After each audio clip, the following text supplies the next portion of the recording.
지난 동영상에 이어 정부의 공식 FAQ를 정리했습니다. 집 살 계획 있으세요?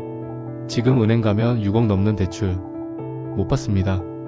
정부가 발표한 초강력 규제 6월 28일부터 바로 시행입니다.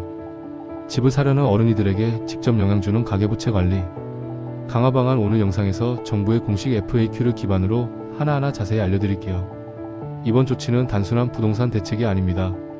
서울 집값이 21주 연속 오르고 주택담보대출이 폭증하는 가운데 정부는 실수요자 외엔 돈줄을 재겠다며 이례적인 속도로 대책을 시행했습니다.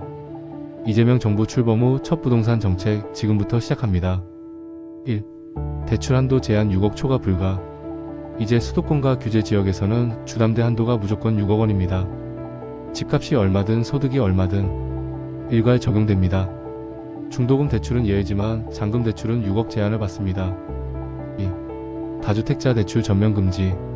2주택 이상 보유자는 수도권 내 추가 주택 구입을 위한 대출이 완전히 차단됩니다. 투기 수요를 근본적으로 차단하겠다는 거죠. 3. 실거주 의무. 주담대를 받아 집을 사면 6개월 이내 전입해야 합니다. 집을 사고도 세놓거나 비워두는 건 더 이상 불가능합니다. 4. 생애 최초 구입자 규제 강화. LTV는 80%에서 70%로 줄고 실거주 조건도 추가됩니다. 처음 집 사는 어른이들에게도 신중한 접근이 요구됩니다. 5. 갭투자 전면 차단. 전세 끼고 집을 사는 이른바 갭투자도 이제 불가능합니다. 소유권 이전 조건부 전세대출이 6월 28일부터 전면 금지됩니다. 정부의 공식 FAQ를 요약 정리했습니다. 질문: 수도권 어디까지 포함되나요? 서울, 경기, 인천 전역, 강남, 서초, 송파, 용산은 규제지역입니다. 질문: 주말에 구두로 계약했는데 대출 가능할까요? 불가능합니다. 6월 27일까지 금융사 전산 등록된 것만 예외입니다. 질문: 기존 전세계약 연장도 막히나요? 계약갱신 청구권을 이용한 전세 연장은 기존 대출 규정 유지됩니다.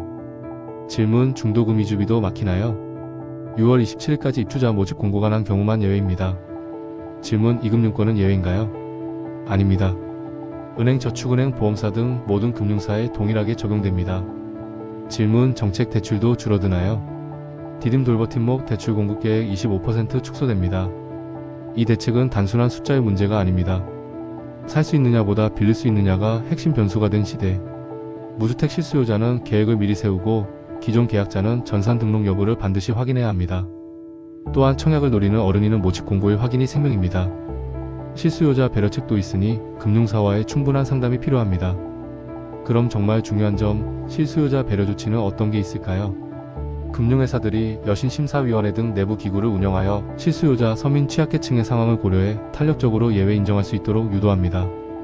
이미 자율적으로 심사 강화 중인 은행들에 대해선 본부 승인 등을 통해 예외 인정 여부를 판단할 수 있도록 유연하게 운영 중입니다. 계약갱신 청구권을 활용한 전세계약 연장의 경우 기존 전세대출 규정을 그대로 적용합니다. 즉, 제도는 엄격하지만 실제 생활에서 발생하는 불가피한 상황에 대해선 금융사들이 자율적 판단과 심사를 통해 예외 적용이 가능하도록 설계되어 있습니다. 실수요자라면 사전에 금융기관 상담을 꼭 진행하는 것이 좋습니다. 이제 대출은 무기가 아니라 자격이 됩니다. 이제 집을 산다는 건 단순한 거래가 아니라 정부가 정한 조건을 통과해야 하는 일입니다. 정부는 말합니다. 지금은 비상시국이며 실수요자 외엔 절대 허용할 수 없다고. 어른이라면 대책을 읽고 넘기지 마세요. 바뀐 제도 속에서 부동산 전략 다시 세워야 할 때입니다. 좋아요와 구독은 내 자산 지키는 최고의 투자입니다.